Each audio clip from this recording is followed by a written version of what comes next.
Hello there guys, you're listening to Ebird Online and I'm back with another review. And today we're going to be looking at the relationship between Ariela and Biniyam from the 90 Day Fiancé franchise. So Ariela, who's American, and Biniyam, who's Ethiopian, are this week the proud new parents of a brand new baby boy. So guys, Ariela and Biniyam don't have anywhere to live, a carry cot, any baby clothes or supplies, a car, gainful employment, consensus on the religion of the baby, or any life plan going forward.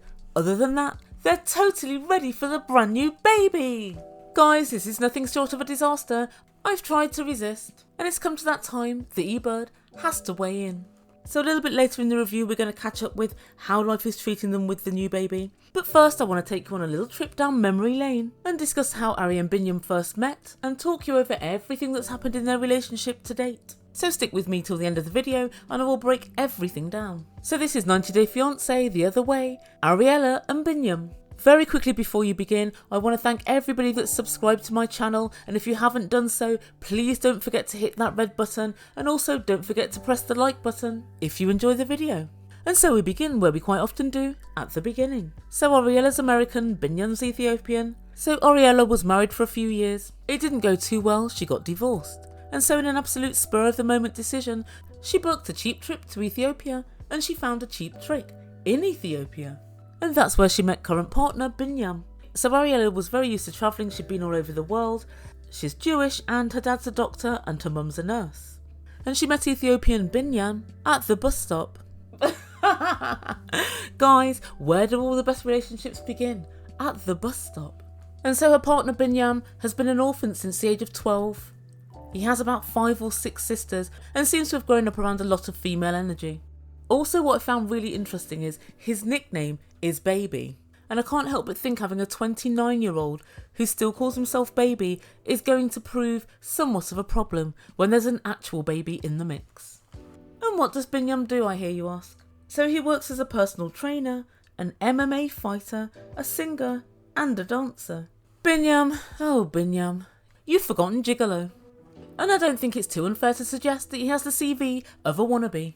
So as is quite often the case on 90 Day Fiancé relationships, this relationship was done in fast forward. They met, started a relationship and got pregnant all within 3 months. If only somebody could have taught Ariela, whose mum's a nurse and whose dad's a doctor, about birth control. Hey ho. So I want to go right back to the start. These two guys met, as I said earlier, at a bus stop. And Ariela said she looked and saw a vision of absolute beauty. A tall black guy who was really muscular with dreadlocks. And she said to him, "Don't I know you from somewhere?" And she said it actually worked. We got chatting and then we got together. Ariela, just a word to the wise, when you're dealing with a jinnel, saying, "Don't I know you from somewhere?" in your American accent at a bus stop in Addis Ababa is equivalent to saying, "Hi, I'm American. Would you like some cash?" So Ariela spent the majority of her pregnancy back in the US, but decided to fly back to Ethiopia so Biniyam could be present at the birth. So as you can imagine, having the baby in Ethiopia was an extremely contentious one with her parents. Her mum's a nurse, her dad's a doctor, so it goes to show that maybe she's not the best at decision making.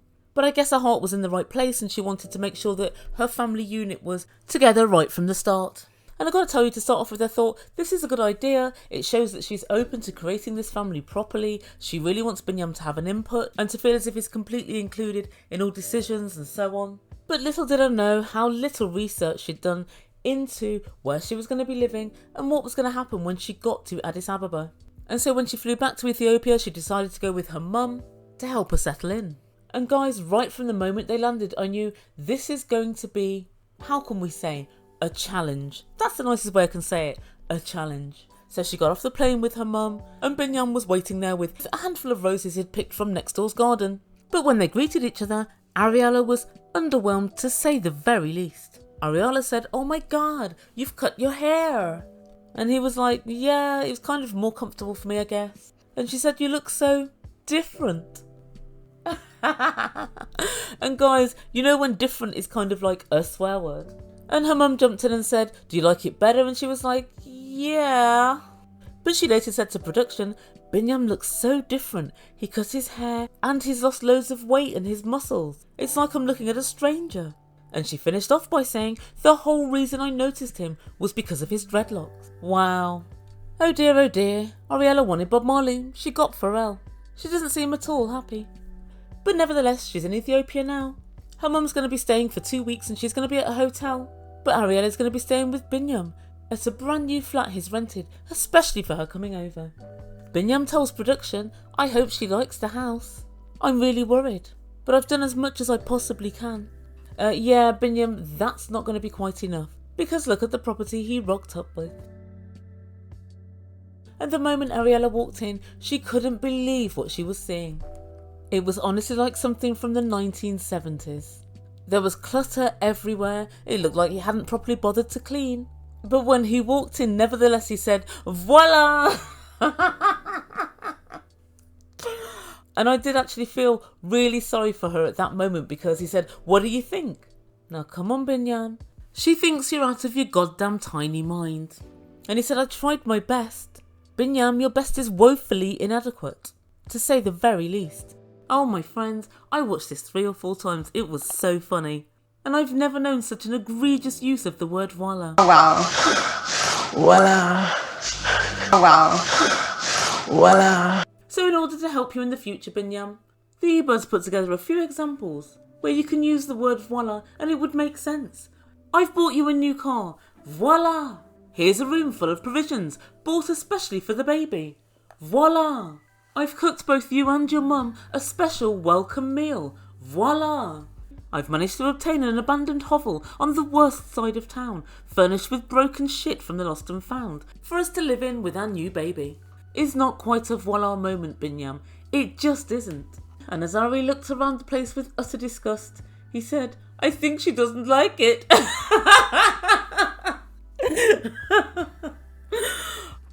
I'm starting to really like Biniyam. He's quite funny. He really is. And Ari said, well, let me have a look at the bathroom. If I can deal with the bathroom, maybe it's doable. And I pretty much guarantee she could smell the bathroom from where she was standing. She walked in and it was absolutely awful. It was dirty. Look at these walls. He hasn't even bothered to paint the walls. He could have just painted those white to make it look a whole lot better. He really did the very least.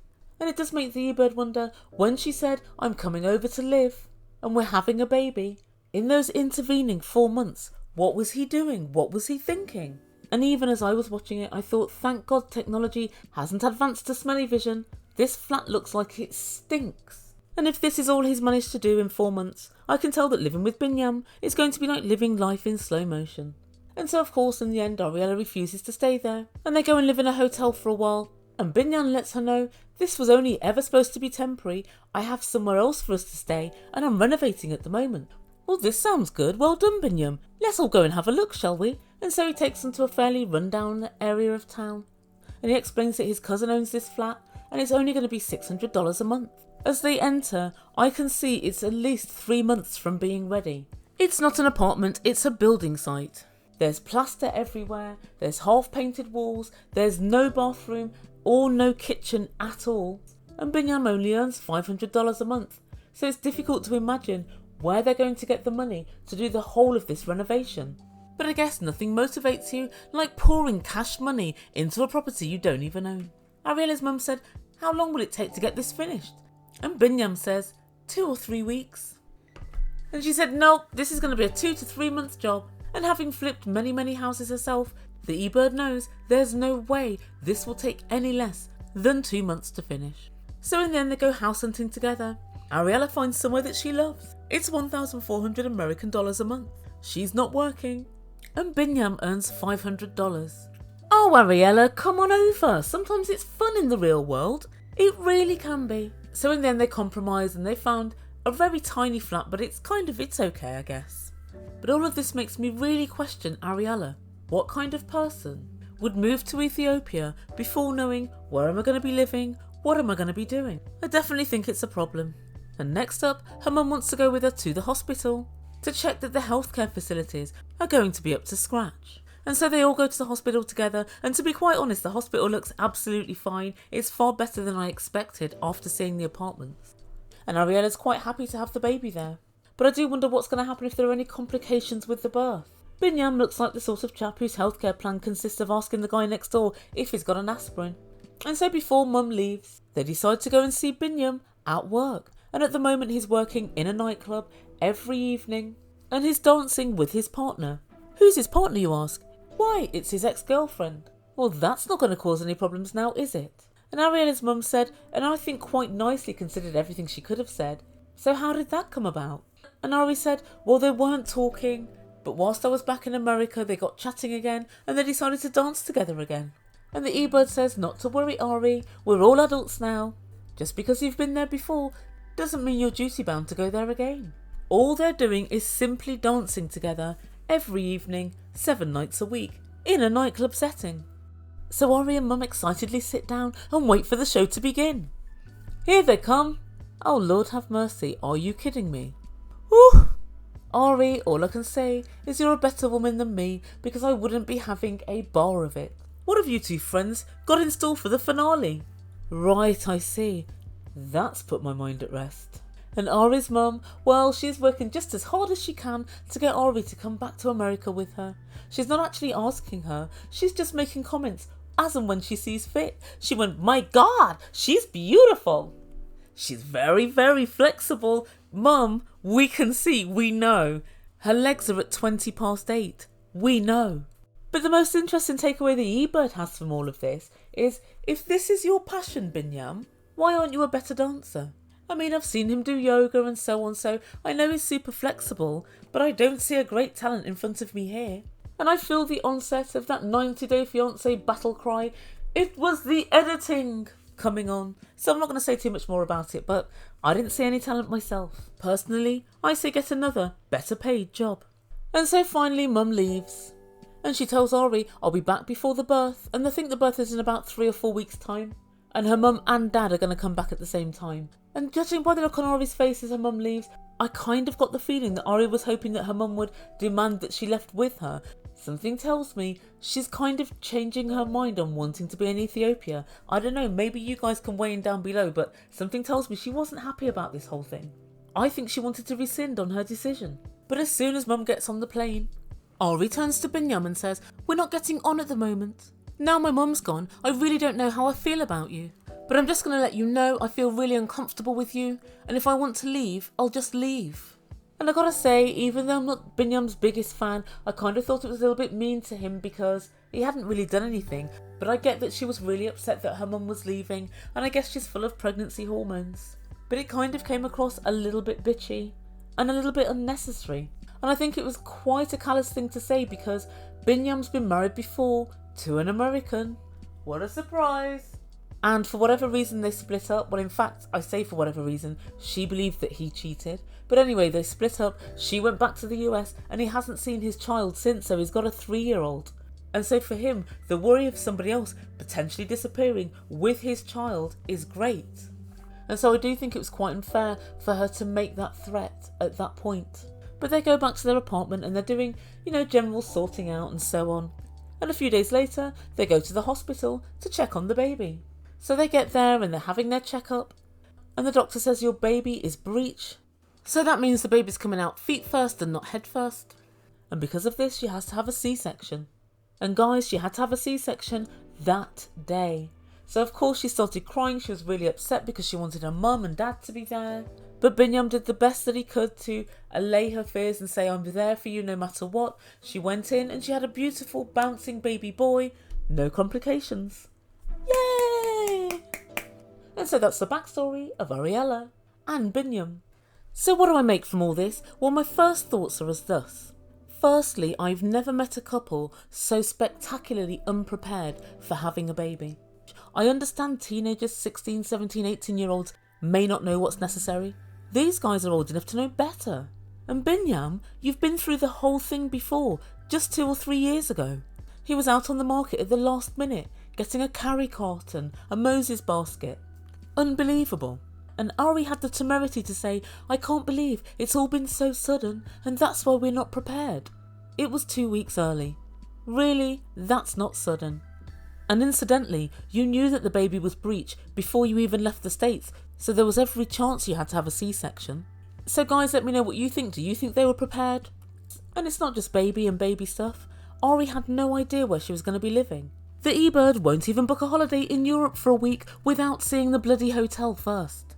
So it's absolutely inconceivable to me that somebody who's 30 would move countries whilst heavily pregnant without knowing where will I be living.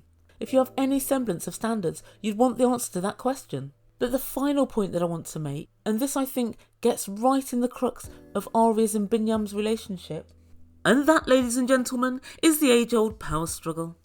So I think thus far, Biniyam's been very passive. But I think it's only a matter of time before the passive turns to passive-aggressive, and the passive-aggressive to aggressive, and the aggressive to aggressive-aggressive. Mark my words. Ari doesn't like being told what to do. And you could see her trying to assert her dominance when she actually said to Biniyam, "If I don't like it here, if I don't get what I want, I'll just leave. You haven't come all the way to Addis Ababa whilst you're 8 months pregnant to turn on your heel and go straight away. Get out of here." That was nothing but a power play. But on a personal level, I'd be very interested to know who Biniyam believes the head of the household is. That age-old 90-day fiancé question, who's the head and who's the neck? I think we know, guys. So guys, let me know what you think. Do you think this relationship is going to go the distance? Do you think they even know each other? I don't see that much of a spark. I think she did fancy him, but I think that's kind of waned a little bit. And I think Ari for him represents a bit of a status symbol. And I think somehow he believes money's going to come from Ari.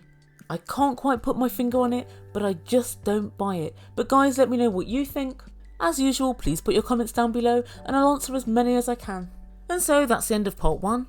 And so in part 2 of this video, I'm going to break down everything that's happened this week and give you my complete analysis of this relationship. But just before I go, please don't forget to click that big red button and subscribe to my channel if you've enjoyed the video, and press the bell notification if you don't want to miss any future videos. Thank you guys so much for listening. You've been listening to Ebird Online. Ciao for now.